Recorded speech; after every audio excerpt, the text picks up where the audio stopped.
it's Christy. Welcome back to my channel. Today I wanted to make a card using this Lily of the Valley image called Little Nurse. This is a gray rubber stamp that I mounted on Easy Mount cling foam. And I will also be using the Spring Fling 6x6 paper pad by Pebbles. I'm going to be coloring my image with Copic markers today, so I'm starting off with her skin. And for that I'll be using E50, E51, and E53. I'm starting with that E53 in the shadowed areas, so right where her hair is covering her face a little bit, and then on the underside of her arms, and also the front portion of her legs where her dress would cast it into shadow. Then I'm blending out with the E51, just using those two colors on the arm that's on the opposite side of her body and her legs, since they would be in a darker shadow than her face and her other arm. And for those I'm using E50 as my highlight. And then I just gave her a bit of a rosy cheek with the R20. For the bear, I'm going to pull out E53, E55, and E57, and starting with that E57, I'm going to lay in my shadows on him. I'm going to add a little bit into the inside of his ear, and then I'm just going to shade as if the light source is kind of right between them. So most of the shadows on his body will be on the right hand side, since that's the way that he's leaning. Then I'm going to take that E55 and blend that out a bit, just drawing that color out and leaving quite a bit of lighter area for my highlight. I'm going to accentuate that little stitching line that's on his forehead, since the artist has drawn that in. And then I'll just take that E53 and I can blend in the rest of his body. So if you're unfamiliar with Lily of the Valley stamps, they are based out of the UK, and it used to be that all of their stamps were these deeply etched gray rubber images that you would mount yourself on Easy Mount or some other cling foam. But they have started adding some clear stamps to their shop, and actually they're also offering digital images as well. In fact, when I checked the website, this image seems to either be retired or out of stock in stamp form, but it is available as a digi image. So I'll have a link to that in the description bar below the video, but I've always been a big fan of their stamps. I think their illustrations are super adorable. So my blend wasn't as smooth as I wanted it to be the first time around, so I went ahead and added a second layer of all three of my colors. And now I'm going to take my E57 and start to add in a little dot detail. I'm going to add the dots just where the deepest shadow is with that E57. And then I will switch to the E55 and add some dots over the middle section there with the mid-tone. And this is just going to create kind of a fuzzy textured appearance. These are going to dry back a little bit, and he's going to look like a super soft little teddy bear. I did also add a little bit of E53 in the highlighted areas. I didn't cover the whole thing, but just enough to give it that texture. Moving on to my little girl's hair, I'm using E23, E25, and E29. And I'm going to start lightest to darkest on the hair because hair is not my specialty. As I've said before in other videos, I typically tend to color critters most often by far. I don't color people nearly as often, and so I still need quite a bit of practice with hair. So when I'm working on something that I'm not real sure of myself, I do work lightest to darkest. That way I can build up my color and hopefully not get too heavy-handed. So I'm just starting from the bottom of her hair and then going up to the crown of her head, kind of leaving that middle section where that bandana is wrapped around her head for my highlight. I'm just flicking up the color from the bottom and then switching to the crown of her head, trying to go with the natural flow of her hair, the way that the artist has drawn it in. So now that I've laid down all 3 tones on her hair, I can start to gradually pull the color up, getting closer and closer to that bandana, but still leaving a bit of highlight right on the edges. So I started darkest to lightest, and now I'm working back down in the reverse. At this point, I decided there wasn't quite enough contrast for me, so I grabbed the E49. This is the darkest brown that I have, and I decided to add a little bit of that into the mix as well. But it still wasn't looking quite right to me, and I realized it was because my highlight was a bit misplaced. There would definitely be a shadow above and below that bandana where it was pulling her hair tighter to her head.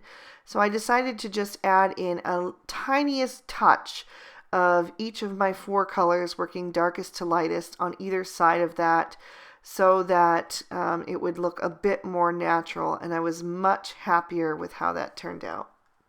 I just had to be very careful to use it sparingly so that I wouldn't lose my highlight altogether. So now I'm just taking my colorless blender and touching up any areas where I slopped a little bit of ink over the sides of that bandana, just using that to push the ink back where it belongs. So now I'm going to pull out some warm grays so that I can shade my white areas. I wanted to give her a red and white striped dress, kind of like a candy striper. And I find it much easier when the stripes are so small like this to just go ahead and shade the entire thing. It's a lot quicker, saves time, and the red stripes are going to cover up any of that warm gray when I get to that point. She's also going to have some white socks, and the Red Cross bandana is going to be white, and the bandage on the little bear, and the pillow. So I'm just using the W3 to lay in the shadows, and I'm just working very quickly since I'm doing so many areas at once. I don't want that ink to dry into the paper too much. Then I can grab my W1 and just blend that out a bit. Just using that to catch the edge of the W3 and soften that up a bit. I'm just going to make sure to put some shadows where the artist has drawn those lines on the pillows, and then just blend out any remaining areas with that W00. I felt like I had gotten a little heavy-handed with those warm grays, and I didn't want my whites to look dingy. So I grabbed my colorless blender, and I'm just going over the center areas where I wanted the highlight, and just pushing that color back a bit so that it goes back to more of a true white. And that will dry back a little bit lighter also as that ink evaporates out of the paper. For her shoes, I'm using W5, W7, and W9. And I'm just going to start with that W9, adding some shadow at the bottom edge of her shoes, and also adding a little bit towards the back and on the side of her buckle there for little Mary Janes. And then I'm going to blend that out with the W7 and leave the top area for the W5 as my highlight. And then I also decided to go ahead and color in the glass bottle of medicine that she's holding with those same colors. So just putting the shadows on the very edges and the bottom, and then bringing that color up with the W7, and then leaving that center area where the light would shine through for the W5. So I realize this video is very coloring intensive, and I hope you guys don't mind. I have been so busy getting ready for my writers conference, which is next week, and just working on some stories and things that I want to have ready for that I really haven't felt my crafty mojo in a little while. I've been wanting to make videos, but I just feel like I've been stretched a little too thin on the creative aspects, and coloring is just my favorite thing. It always relaxes me, and that's really just what I wanted to do today. I just wanted to sit down and color for a while and kind of reconnect with that crafty side of me. And I hate to cut out too much because I don't want to cheat you guys out on the process. This did take me about 45 minutes to color from start to finish. I sped it up twice the speed to cut down so it wouldn't be too boring for you guys. But I do want you to see what it is like to color an image like this. So hopefully you find it helpful. So I used R22, R24, and R29 on the red parts of her dress and the little cross on her bandana. And now I'm using R20 and R22 for the bear's little sweater. And I decided to color the little pads on her feet to match. So I'm just using that R20, and then I'll add a little shading in with the R22 towards the bottom and blend back out with the R20. I just went halfway up with that second blend so that it would still have a nice highlight at the top.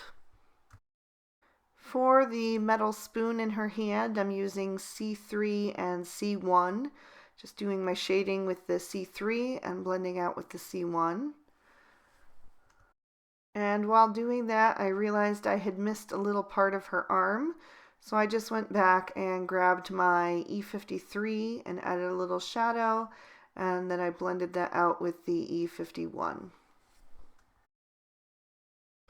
For the apron that's covering her dress, I decided to do a very pale blue. So I'm using BG quadruple 0, BG triple 0, and BG 10. And I just started with that BG 10 and I'm laying in my shadows right around the edges of her apron and also where her bow is tied, right around the knots and the edges of the bow.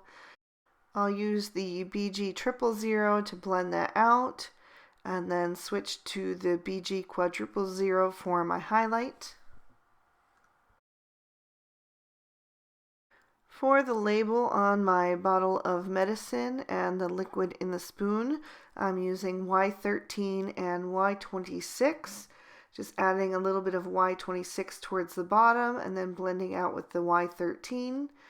And that's just going to give me a nice golden yellow tone. I needed to give them some ground to stand on so that the image wouldn't just be floating in the air. So I decided to go in with my E40 and E43. It's just kind of a really neutral brown, almost like a craft color, which is going to match my pattern paper nicely. So I'm just adding a little shadow underneath with the E43 and then blending out with the E40. I also wanted to add a bit of shadow around my images so that it would pull them forward. It's going to make them pop off that white background. So I'm just working in sections, starting with the C1 and just kind of outlining my images, and then I'll scribble that out with the C0 using kind of circular motions to blend that. And by using a light color like this, I can just let it fade off into the white. And to help that along even further, I'm going to grab my colorless blender refill and I'll just pour a little bit of that onto a dry paper towel and dot that all around the edges to really soften up that background. And you can see it just gives it that nice glow. I'm going to take my MFT wonky stitched rectangle stacks and run that through my Cuttlebug so that it has that nice stitched edge detail. And then I'll just go ahead and pop this in my MISTI so that I can add a sentiment. I'm using one from the Lawn Fawn On the Mend stamp set since this Lili of the Valley image didn't come with any. And I'm going to ink that up with some VersaFine Onyx Black ink and just stamp that down. And I wanted that to be a little bolder, so I went ahead and inked that up a second time, and I was much happier with that result. Since I have my MISTI out, I decided to go ahead and stamp the inside of my card as well. This card is actually going to a coworker who's having surgery, so I wanted to make a card that all of us could sign. And so it says, "Wishing you a speedy recovery from all of us." And then I decided to also stamp out the little flower bouquet down in the bottom right corner, and I'm using Lawn Fawn Peachy Keen ink for that. To assemble my card, I have cut down a couple pieces of pattern paper, including this one with the Lawn Fawn stitch scallop border die. And I'm going to add my pattern papers using some Tombow Mono multi-glue. My card base is made from W+9's oatmeal cardstock. I really love the little bits of texture that it has in there, little flecks of color. And that is scored and folded to a standard 4 1/4 by 5 1/2 portrait style card. So I'll just add my last piece of pattern paper over top of my scallop border, and then I can grab my focal panel. I'm going to take some Scotch 3M foam tape and run that along the back, making sure to put enough on there so that it's well supported so it can go through the mail if it needed to, although this one will definitely be hand delivered. And then I'll just peel off the backer sheets and pop that into place in the center of my card. I'm taking my Spectre Noir clear glitter brush pen and adding a bit of sparkle to the little bear's sweater and the red cross on her bandana, and also to the red stripes on her dress. I'm going to add some to the medicine that's in the spoon and also to my glass medicine bottle. I'm adding it on there pretty heavily so it really stands out. And while it's sometimes hard to see on camera, in person it's really sparkly. I'll take my black Jelly Roll Glaze pen and dot that over the eyes to make them nice and bright and shiny. And then I'm going to grab my glossy accents and just add a bit of that over the glass bottle so that it has that nice shiny texture to it. And while this goes on a bit milky, it will dry perfectly clear and it'll really look like a glass bottle. I also added a bit to the medicine in the spoon. And here's a closer look at all that detail. Hopefully you can see that sparkle on camera and the nice shiny glass bottle. And there's another peek at the inside. And that is going to complete our card for today. I hope you guys enjoyed and I hope you found this video helpful. Maybe it gave you a couple tips for Copic coloring, some more labor-intensive images. So if you stuck with me all this way, thank you so much. Here's a couple extra videos you may also enjoy, and you can always click on my photo to subscribe to my channel if you haven't done that already. I hope you guys have a great day. Bye-bye.